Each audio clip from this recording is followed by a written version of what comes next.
Welcome everyone. Thank you so much for coming on a rainy night for such an important topic for the community. I'd like to thank all the Rabbanim who came, who were involved from the beginning to make sure this happens. And big thank you to Rav Brudny, Shiva Smir. And we're going to start with Rav Brudny is going to give us a couple of words on this important topic.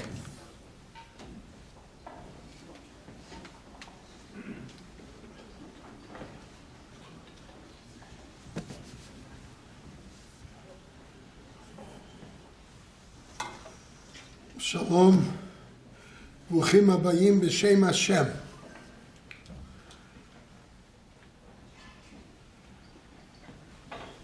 When Jews gather to figure out together how to solve problems that pertain to our growth as Yehudim, Avodat Hashem, Ben Adam LaMakom, Ben Adam LaChavero, that's a very special thing. B'tasef Rashei Am, it's, Rishonim say, that's a moment of Vahi b'Shurun Melech. We're all together with the Yeshurun, with the Yesharim, the children of the Avot. And when we gather to interact with each other, to figure out eitzot, how to make our lives more conducive to properly serving Hashem, then that's a special moment. That's a moment when Hashem's malchut, when Hashem's kingdom is glorified. B'Shurun Melech. I want to say a point that I know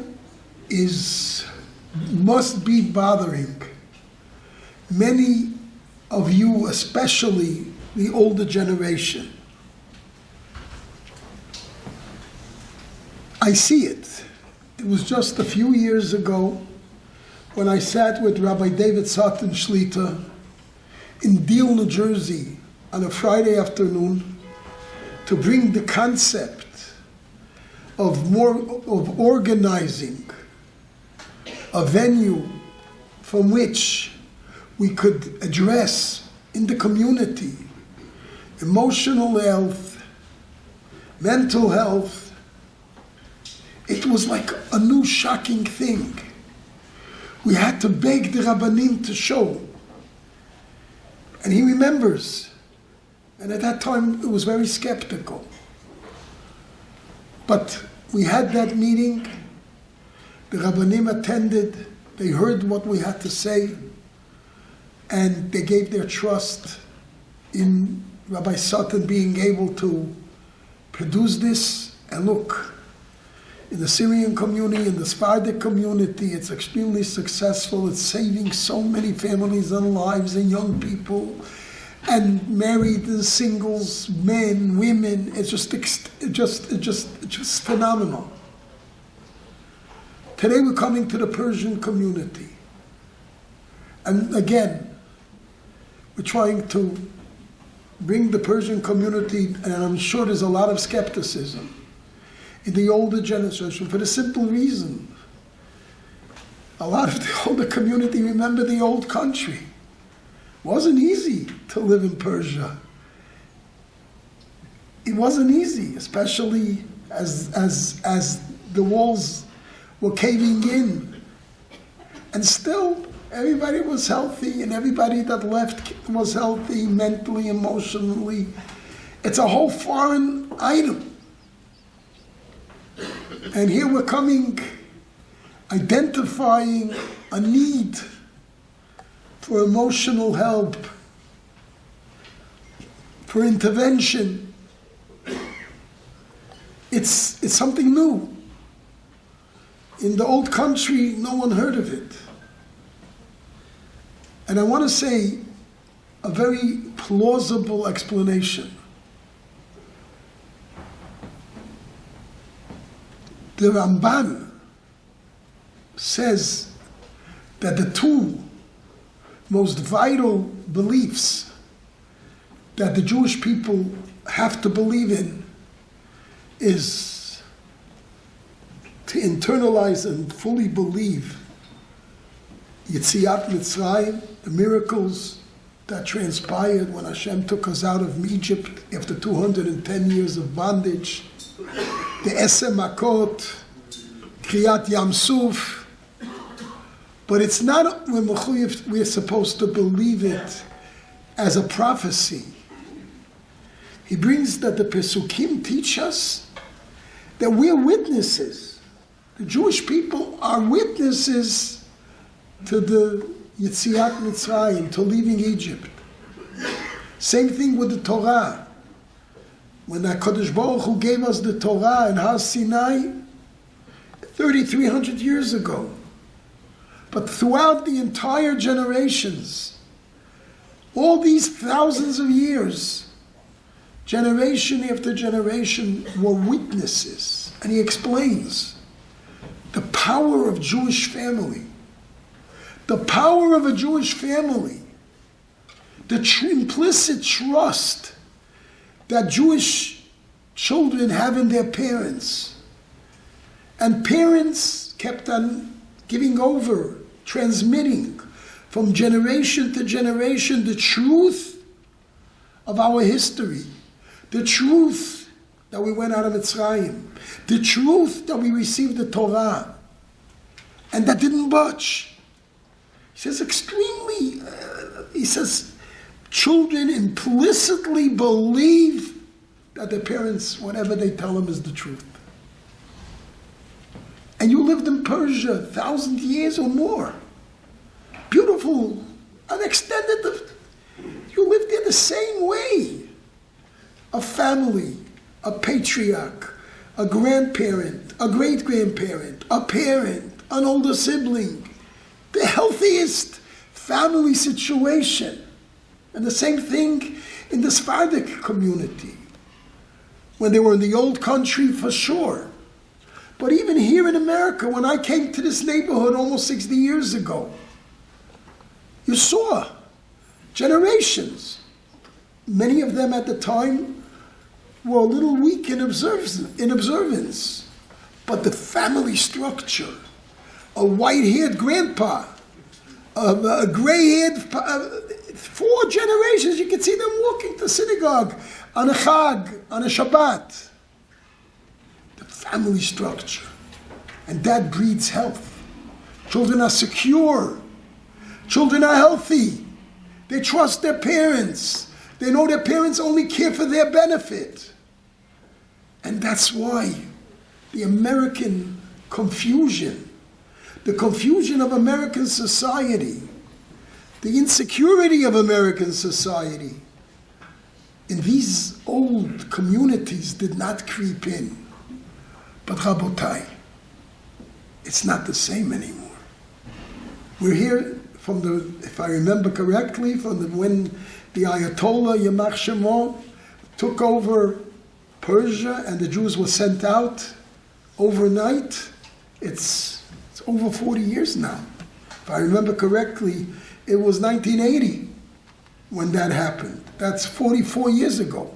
It's a very long time. 44 years is 2 generations.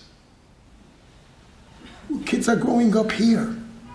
Whether we like it or we don't like it, they're growing up in Western civilization.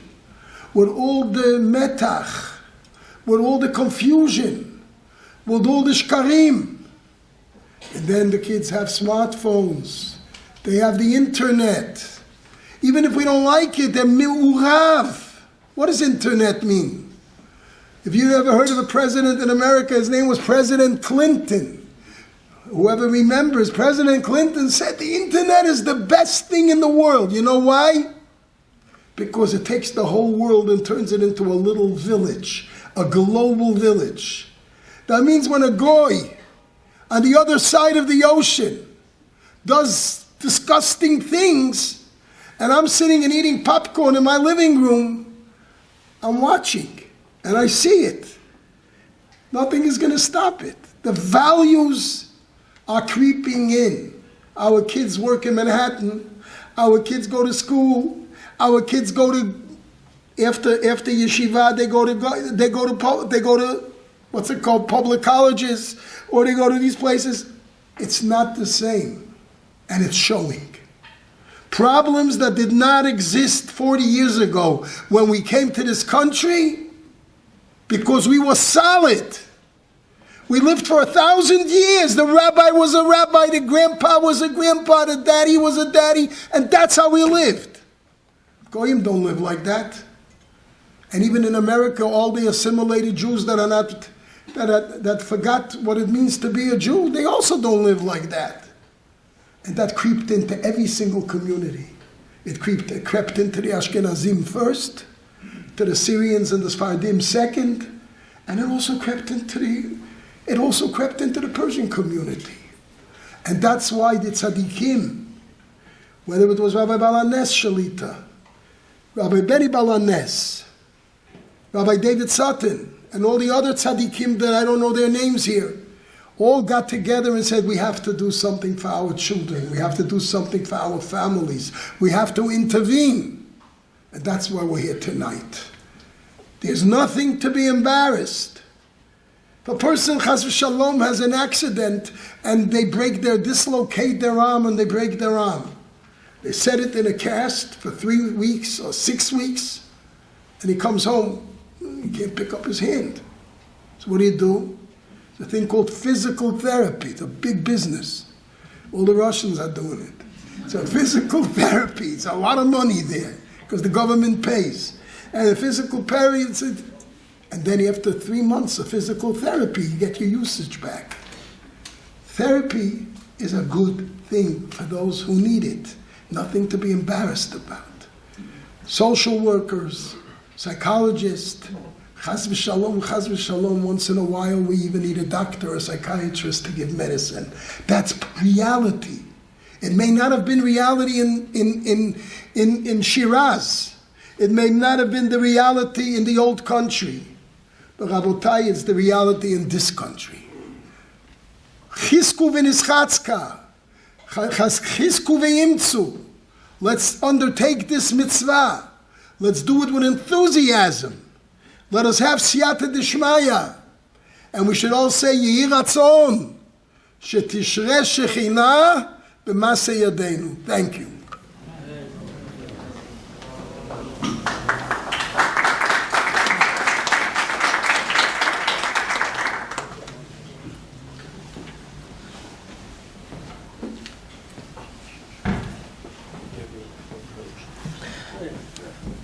Thank you very much, Yeshiva.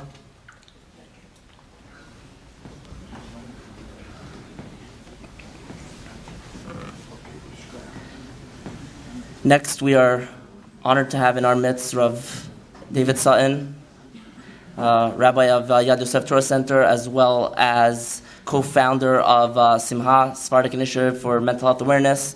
And he's going to give us a couple of words on mental health.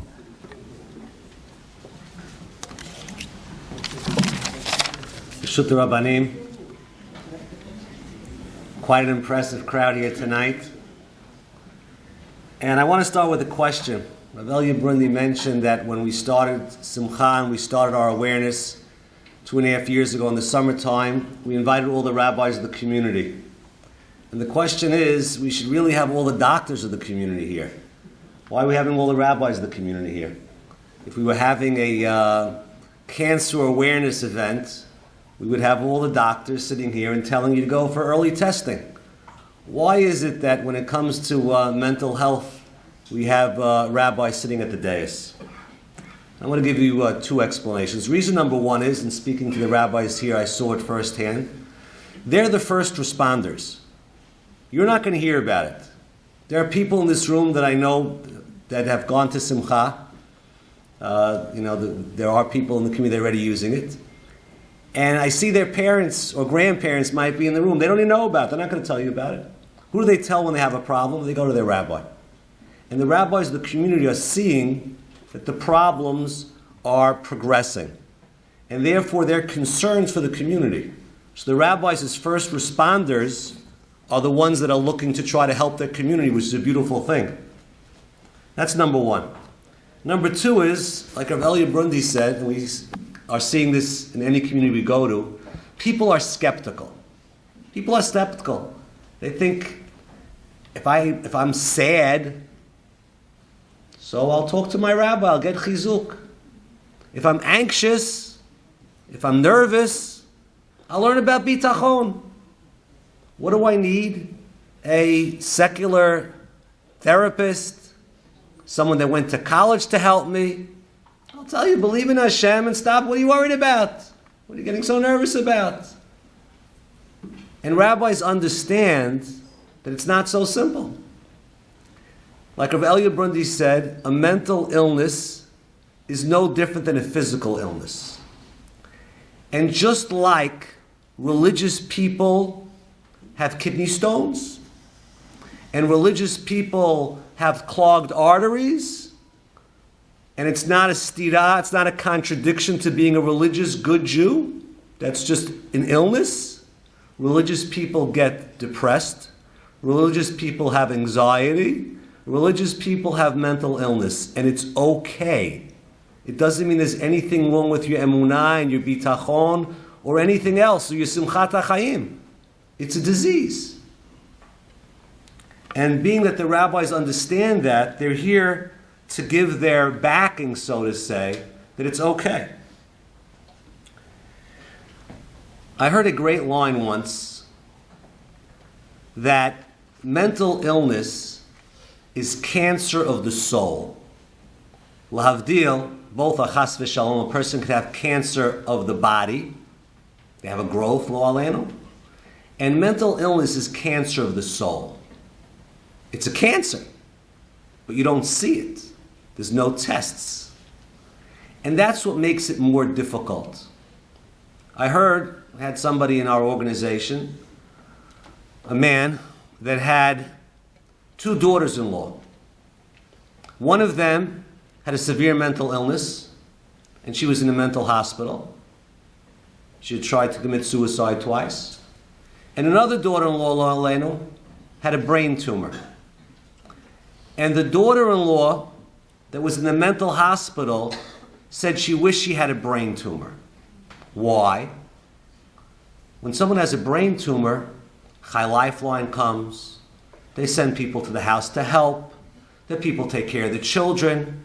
Somebody has a physical illness. There's all kind of organizations are there and taking care of them. When lo aleinu somebody suffers from mental illness, there's no one there. It's a very, very lonely illness. It's lonely. Can't share it. Somebody walks into shul, like Rav Brundi said, with one of those wheelies because they hurt their leg. Everyone walks over you and gives you compassion and feels bad for you.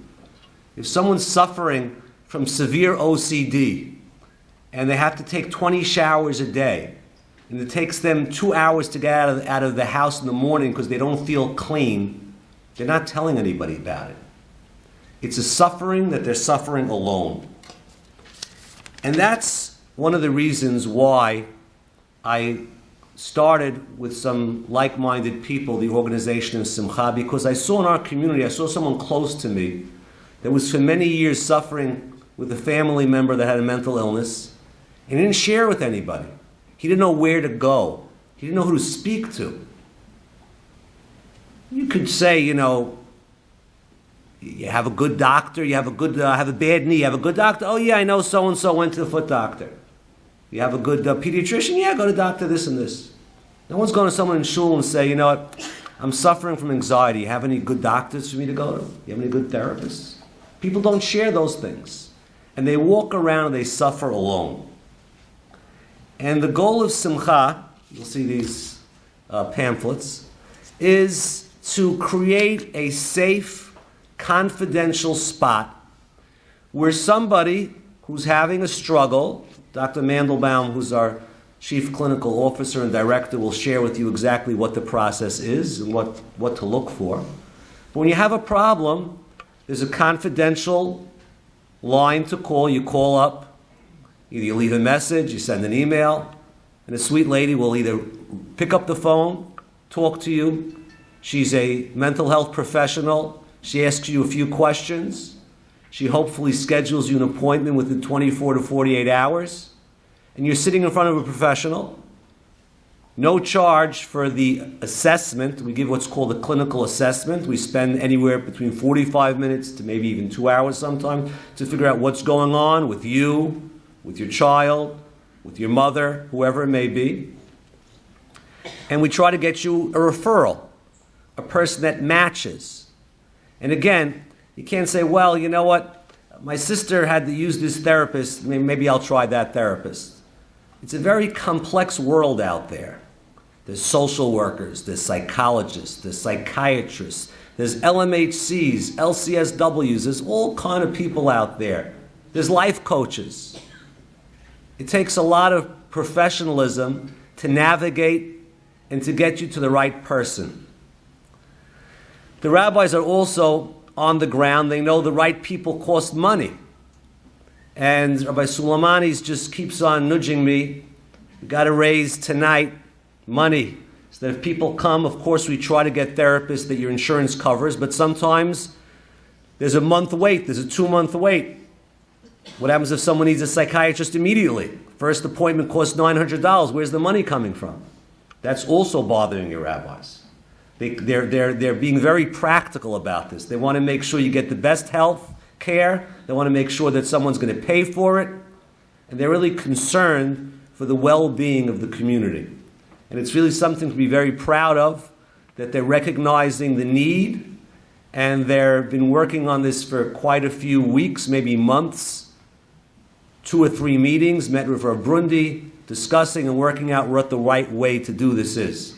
And this is our launching event to invite your community, as it's called the Simha, is the Sephardic Initiative for Mental Health Awareness. Works out, Simha means happiness. Sephardic Initiative for Mental Health Awareness. And it's open to the basically Flatbush community, Sephardic communities, which we're all part of one big community. Without any further ado, I'm going to introduce Dr. Eli Mandelbaum, who is a wonderful person, humble person, wonderful psychologist. He's a doctor. He doesn't give you medicine, but he's a different kind of doctor. And he'll share with you a little bit what the Simcha experience is like. And I'm sure, based on statistics, in America, 1 in every 4 people has some mental health challenge. 1 in 4. It means if I go to this table, 1, 2, 3, 4. It's you. 1 in 4 people. So if you want to say, okay, we'll expand it a little bit, let's say 1 in 10. But it means there are people in this room right now, whether you know it or not, that are suffering somehow with some anxiety, with some depression, with maybe some OCD, maybe an eating disorder, I don't know. But it's guaranteed. It's almost you're breaking the laws of odds if we say they're all in the other shul. There are probably some people here. And I want to do something bold. I'm not going to ask you raise your hand if you have a mental health illness. I would not do that. But if you're comfortable, raise your hand if you know somebody. Doesn't have to be relative. If you know somebody that has a mental health illness. Know somebody. Know somebody, good, that's fine.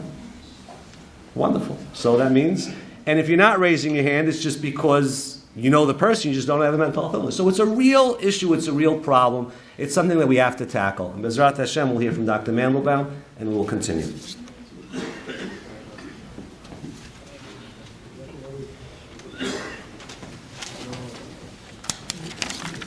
Thank you, Rabbi Sutton. Rishus Harav and Rabbanim here. I feel very privileged to be able to sit up here with this Chashuv Rabbanim and with this Chashuv community. I think I first want to start with a moment of appreciation for everyone's courage here.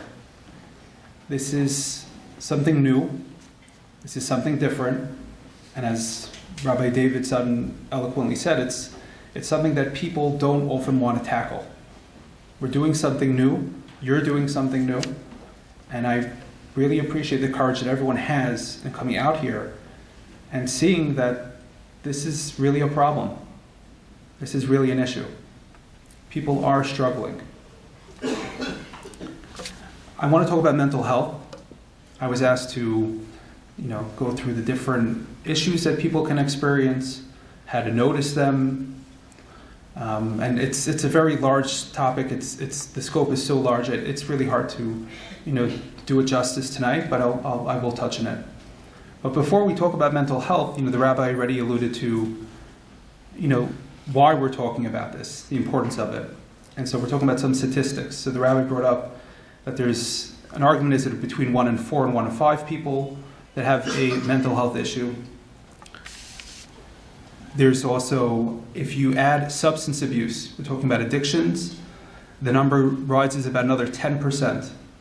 So even if you go on the lower end, that it's 1 in 4 plus substance abuse, we're talking about almost 30% of people are struggling with a mental health issue or a substance abuse issue. That is a very, very large number. What a mental health issue means is a lot of different things. But again, just to get back to the number for a moment, 6% of people have a severe mental health issue. That means that out of 20 people, or a million where you have 20 people, there's at least one person there that is experiencing something very severe, that is severely debilitating them and making them unable to function. So again, just some numbers. So in a million of 20 people, you likely have 4 people who are seriously who are suffering with mental illness. Sorry, let me make this a little higher. Thank you. Thank you.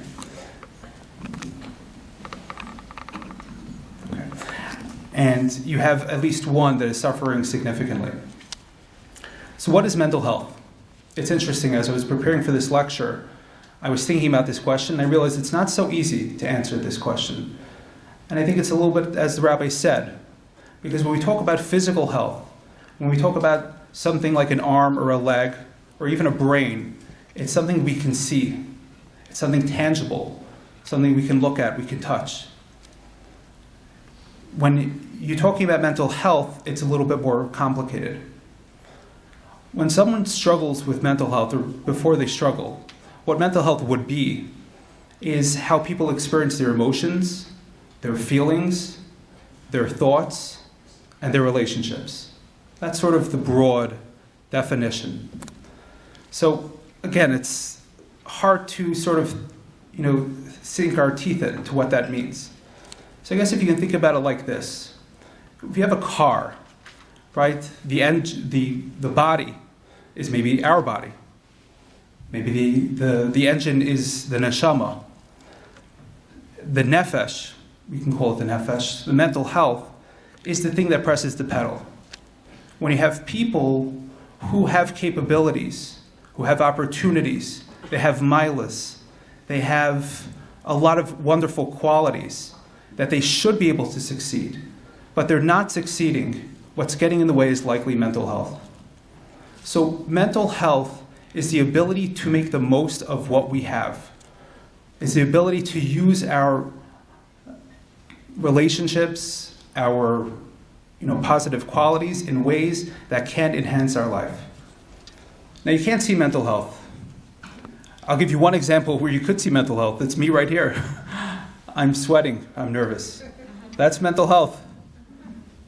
And sometimes when we have the ability to talk about what it is that we are struggling with, the way we're able to hone it in, we can continue focusing. So, yes, thank you. Okay.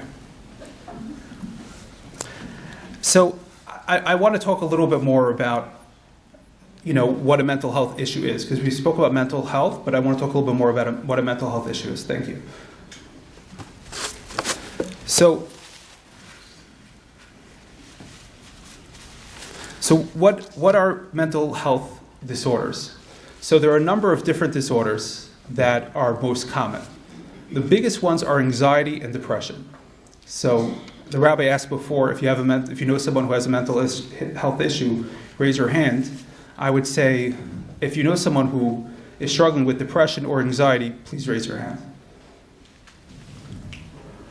So it's the most common. So I want to say a little bit about what these two things are. First is depression. So what is depression? Depression is, thank you.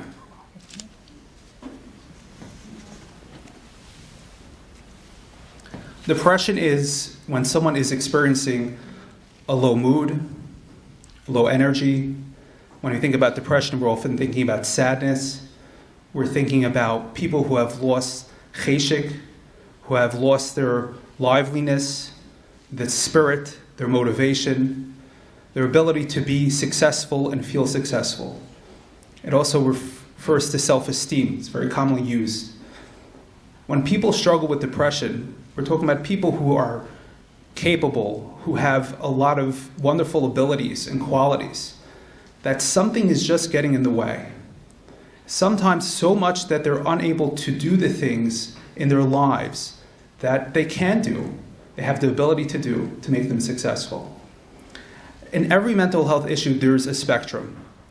So it's not like going to the doctor and saying, do you have strep or do you not have strep, right? That you take a test and you come out and either you have strep or you don't have strep. That's a yes or a no. With mental health, it's about a spectrum. How much do you have it or how little do you have it? When we talk about depression, it's a similar thing.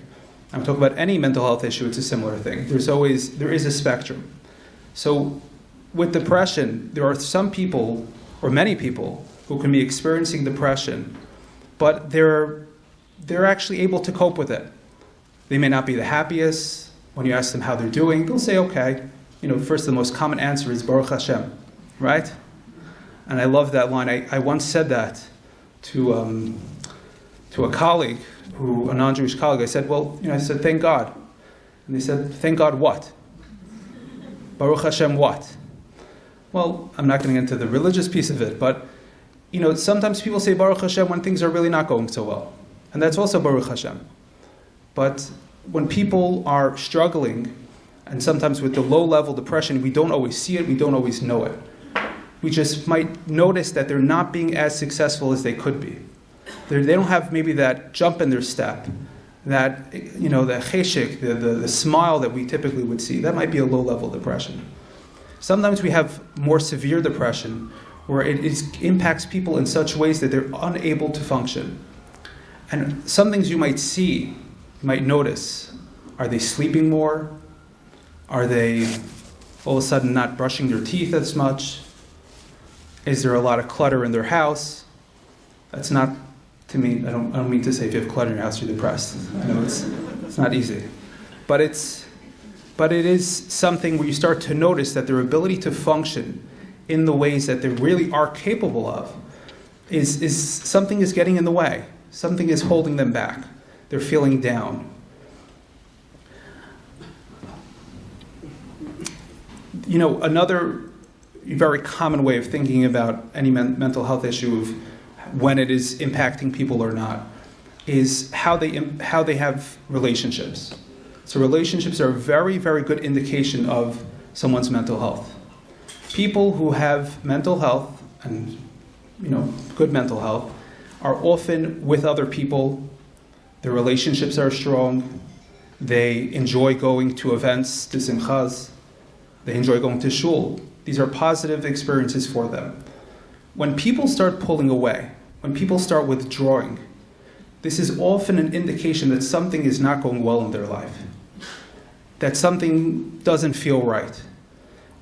When a relationship is not going well, when shalom bayit is not going well, some people say, shalom, I don't want to get into shalom bayit because it's an exciting topic, but it's a complicated one.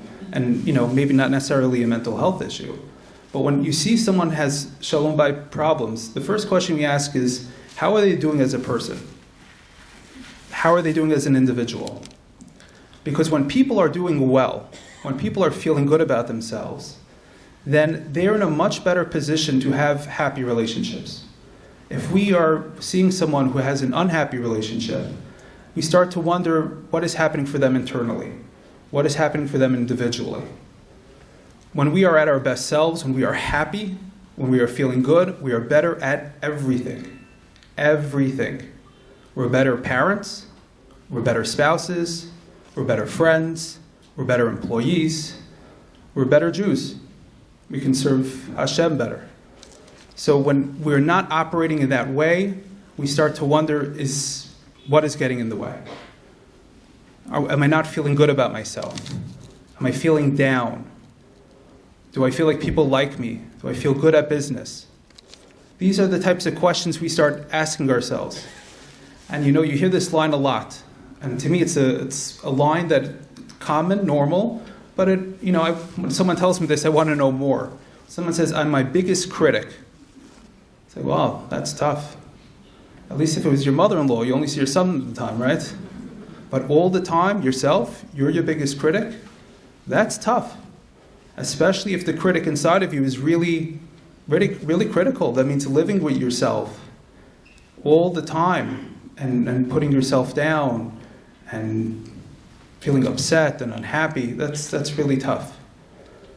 So that is when I think about how I think about depression, is when people, there's something internally that they are attacking themselves, unhappy with themselves, and that gets in the way of being themselves. So again, back to the car, if you have a good body, meaning the exterior of the car, the interior of the car, it's strong. When you have an engine that really works, but there's something that's not being able to push the pedal, the car is not driving, there's an indication that something is not right. I'll say there's so much more to say, but we'll leave it at that. In terms of anxiety, so here I'm going to do a little different than the rabbi. Who here, maybe it's a little dangerous, it's okay. Who here in the crowd experiences anxiety? Who doesn't? Oh, 1 second, you're interrupting. You're jumping the gun. Stage of your life, not Yes. maybe not every day, but okay, you have anxiety for job, for treatment. 100%. So like this. People who don't have anxiety, I think they say is maybe below 1%. It's like 0.05, very, very, very low number of the population. Those are people who we call psychopaths. If you don't have anxiety, you are a psychopath. It's not a joke. It's a real diagnosis. Because anxiety helps you live. Anxiety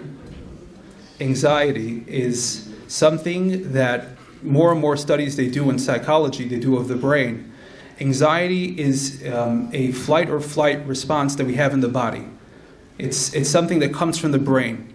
If you're missing that, there's a problem. If you see a lion on the street on Avenue M and East 18th, right? First let's say we know for sure that you're sane, right? That it's not a hallucination. But if you see a lion and you don't run, that's a problem. If you don't freeze, it's a problem.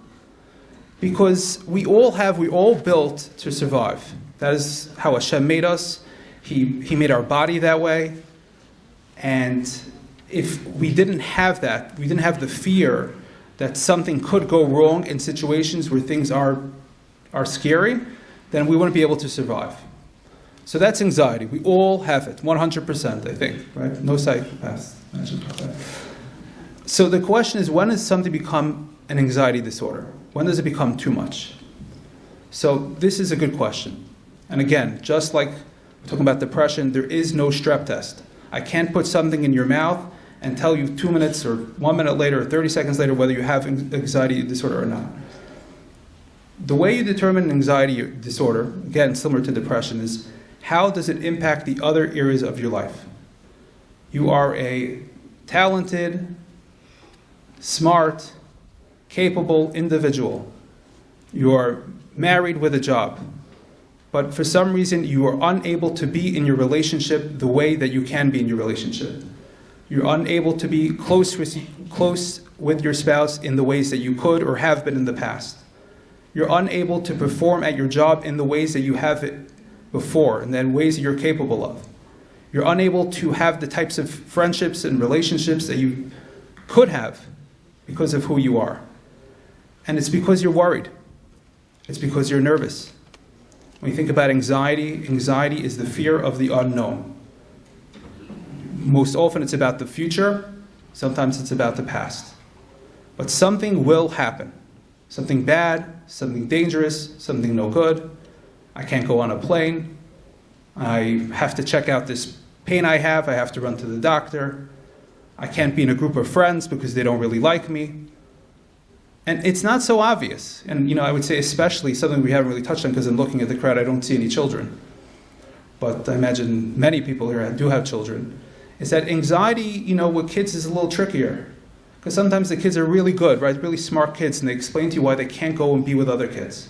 And they really got you. They explain to you, well, they can't go to yeshiva today because today's just not a day for yeshiva. They can see, And often when we see kids like that who are not, again, similar to an adult, where they're not being not engaging in the different activities that they should be, like school, there's often an underlying reason to that. Are they feeling down? Do they have low self-esteem? Are they feeling anxious? Do they not want to be with friends? So anxiety is when you're worrying too much, that it's getting in the way of you being an effective person the way that you can be. You start to wonder if you have an anxiety issue, anxiety disorder. And anxiety disorders are the most common disorders that people experience. And I will say that since COVID, where the world sort of turned upside down in many ways, anxiety has increased tremendously. Since October 7th, anxiety in the Jewish world has also increased significantly. So there's definitely a lot of anxiety. So those are the two things I wanted to talk about. There are many different types of mental health issues, but these are the most prominent. And again, the way to sort of identify them are someone not being as successful as they should be, as they could be, as others believe you could be. So people wonder, hey, why my son, he's a smart guy, why is he not doing well in yeshiva? That's a good question. When you're not doing as well in business as you could, it's a good question. When you're not coming to tefillah and doing connecting with Hashem the ways that you want to and could, that's a good question. And sometimes it just might be you're having a bad day, you're having a bad week, or something happened with family, but sometimes there might be something internally that's not good. And we don't always know. And, that's why we at Simha are here. We're trying to help people. People come to us and, sometimes they come and they say, I'm okay. But it's complicated. There's no strep test. I wish there was. I wish there was a test that we can take to say that I'm good or I'm bad. But life is more complicated than that. And mental health is definitely more complicated than that. And that's why we're here. We're here at Simha. We're here to help you through that journey. It's often difficult. But it's important to know that with help, these issues can be addressed. I said different statistics here about, the number of people that struggle with mental health issues. I think we said 1 in 5, 1 in 4, 32% with substance abuse issues. The saddest part about this is that 60% of the people who have mental health issues don't get it treated. You know how terrible that is? Imagine you had a heart condition, 60% of people with heart conditions didn't get it treated, 60% of people with cancer didn't get it treated. It'd be unheard of. And so again, that is why we are here, this is why Simha is here, this is why our mission is to increase mental health awareness. We want people to know that it's okay to struggle with a mental health issue, just like it's okay to struggle with a physical issue. The number one prescribed medication by medical doctors is penicillin, antibiotics. The second is SSRIs. SSRIs are antidepressants. This is number 2. Out of all the medications prescribed, number 2 is antidepressants. And so this is an issue that people struggle with, and we at Simha are here to try to help you and guide you in the best ways we can, and you can be helped. And that's part of what the message we want to give over, is that there is hope. And I think I started this speech feeling a little bit more nervous than I was now, right? So if we can stay focused, and if we can control and understand what we're feeling, why we're feeling what we're feeling, we're in a much, much better position to be successful as people and as Jews. And thank you again for having us.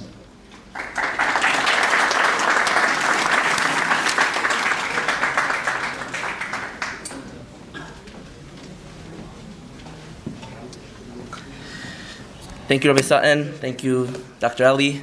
Achron Chaviv, a big advocate of making sure this asiva happens. we're going to have Murdas of Persian Congregation of Flatbush, Rav Shmuel Suleimani, give us a couple of words.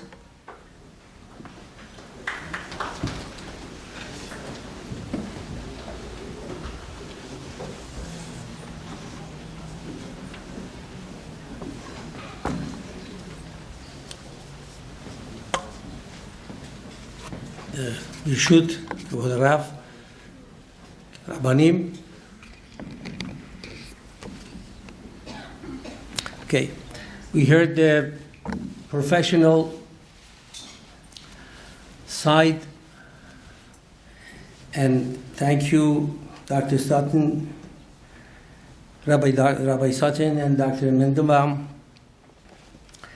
to explain to us the simonim of we should be able to be aware that there's a problem. Because this mental illness, the biggest problem is to be able to accept somebody has one. That's the biggest challenge. And once already a person accepts to feel that he needs the help, he's already halfway toward refuah. My experience from that community is people are very, very hard to open up. And they suffer, and they suffer, and they suffer. And it's exasperated by the parents that they don't want to accept that the children have problems. Because it's not good for shidduchim or social status of the parents in the community. And let the children suffer and suffer and suffer.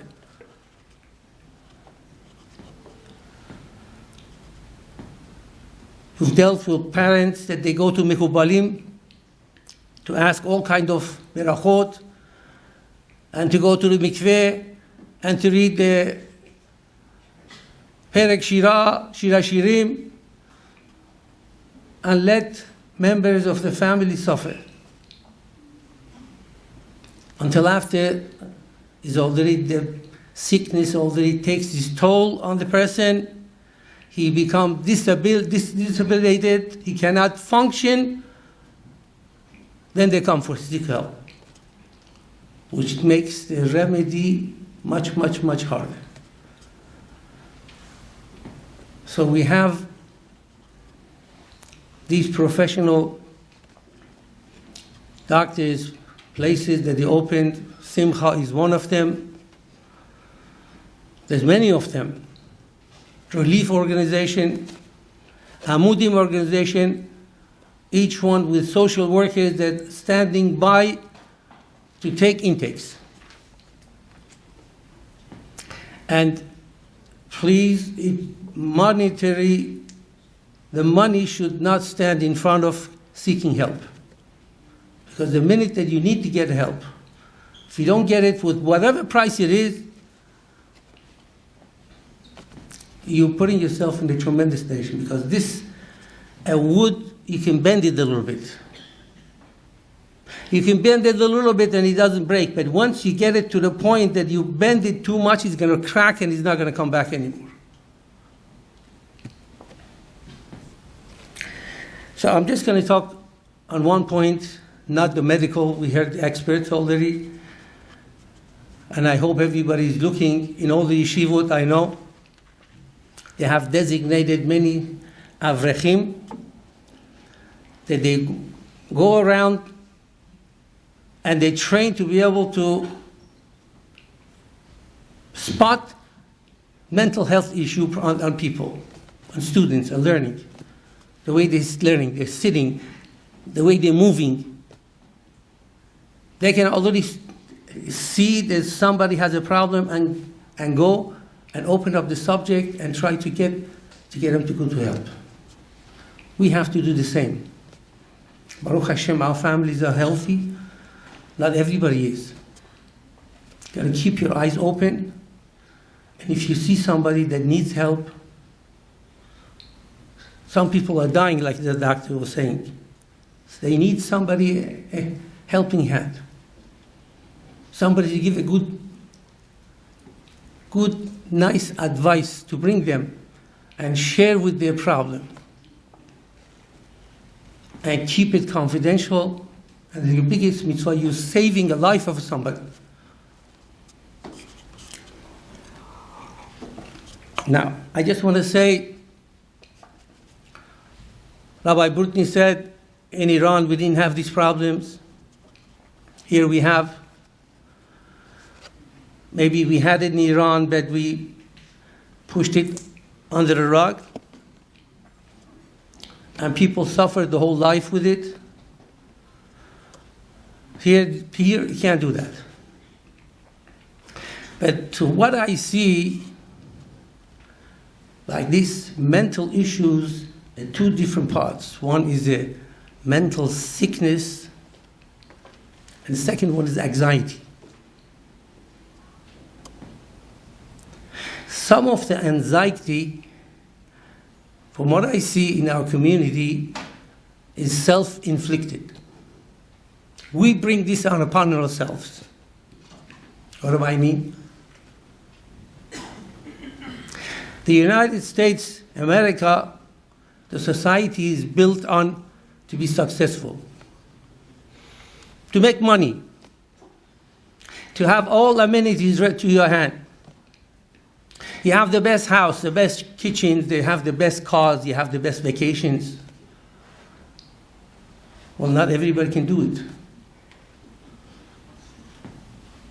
So that's already, for those who are basking in all these pleasures, by flaunting it to others, you're causing problem and shalom bayit in other people's house. The other people can't afford it.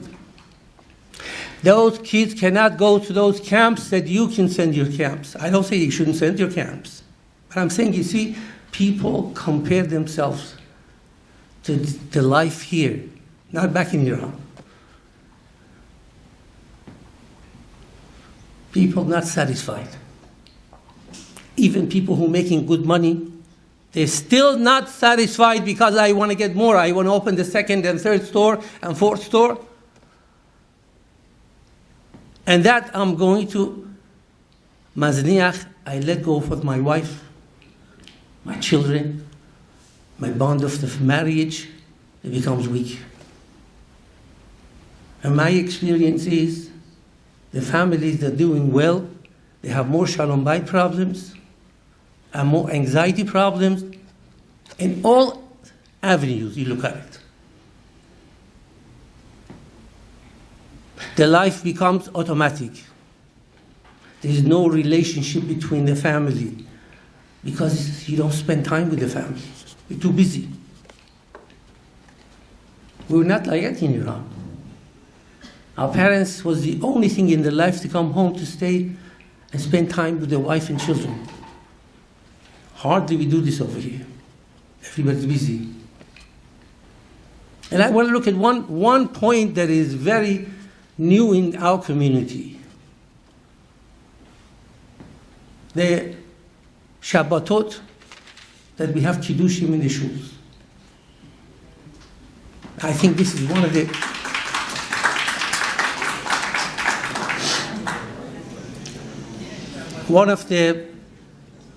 of the most important breaches in the shalom bayit of the family. It comes from this.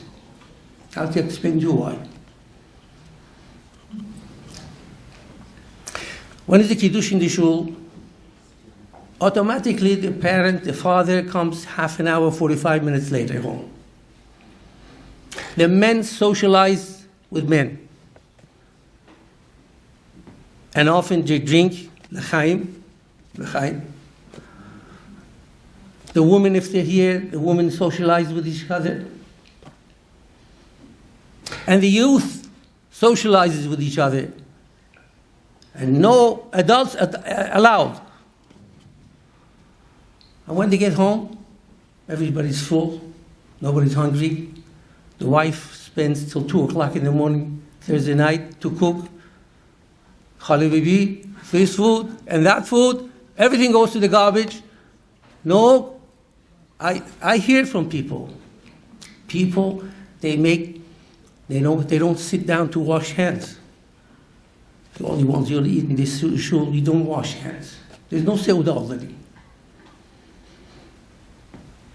They have little nibble. There's no charlant because they have it in the shul. The main seudah of Shabbat, the Rambam says, seudat Shabbat, mitzvat aseh miduraita. We work how much hard. You know how much work you ladies are already starting to prepare for Pesach? For one night of Pesach to eat the kazait or matzah, that's a mitzvah min Torah. And here we have every Shabbat to be able to have a seudat Shabbat. How are we missing it? And I'm not talking about halacha now. When you sit down, when the husband comes hungry, starving, the food is delicious, there's no problem, this is missing or not missing. They're sitting down, there's a kiviut, there's a connection between the husband and the wife and the children and divrei Torah and everything else. Well, this is missing in the shalom bayit of that family. Chaval that we're missing it. And the second issue, the drinks and the alcohol that is being served. We have what the doctor says, 1 out of 4 people will have problems. We look for self-remedies. What's the remedy to take away the anxiety? You're already introducing people to drink. And the next time I'm applying for a job, I don't get it, I start to drink down half a bottle of wine, of whiskey. And when I'm not successful in shidduchim, I start to do the same in this, and before you know, it's all the alcoholism. And one is too many to lose for this tremendous, tremendous sickness of alcoholism that is starting in our community as well. So, when we start to deviate from what's important in our lives, and we start to introduce all kinds of mutarot, we're bringing all the anxiety in our lives. That's what Shlomo HaMelech, he says in Mishlei,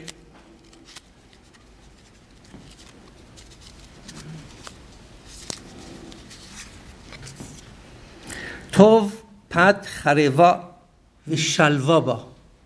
It's better to eat dry bread and you're happy and satiated.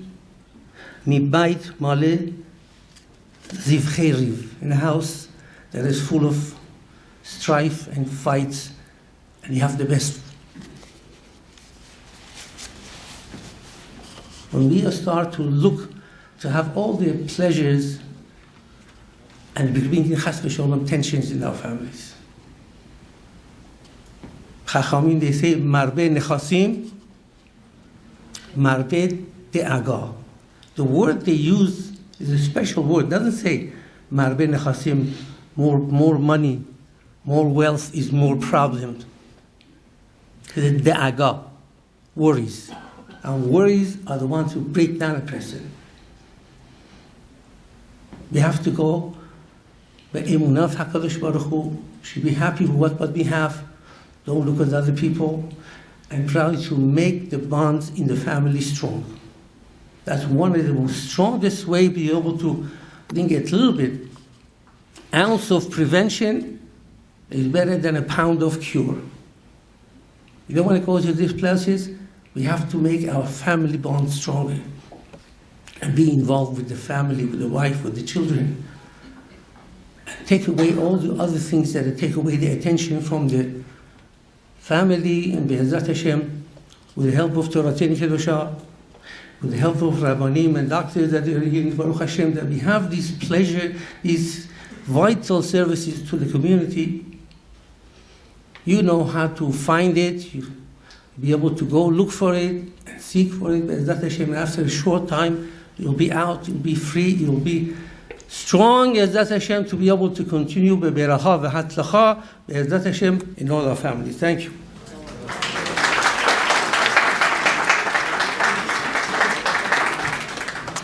Thank you, Rabbi Soleimani. Thank you, everyone, for coming. As you see, there's pamphlets around on the tables. You can take it. On the front table, there's a few business cards that has Dr. Eli Mandelbaum's contact info. If you have any questions or concerns, you can start emailing him. And we're going to be having throughout in the upcoming weeks on the shul bulletins in the community, you're going to have the advertisement for Simha. So, it will be there constantly. If anyone ever Chas v'Shalom needs it, you have it there and you can take the information from there. Thank you.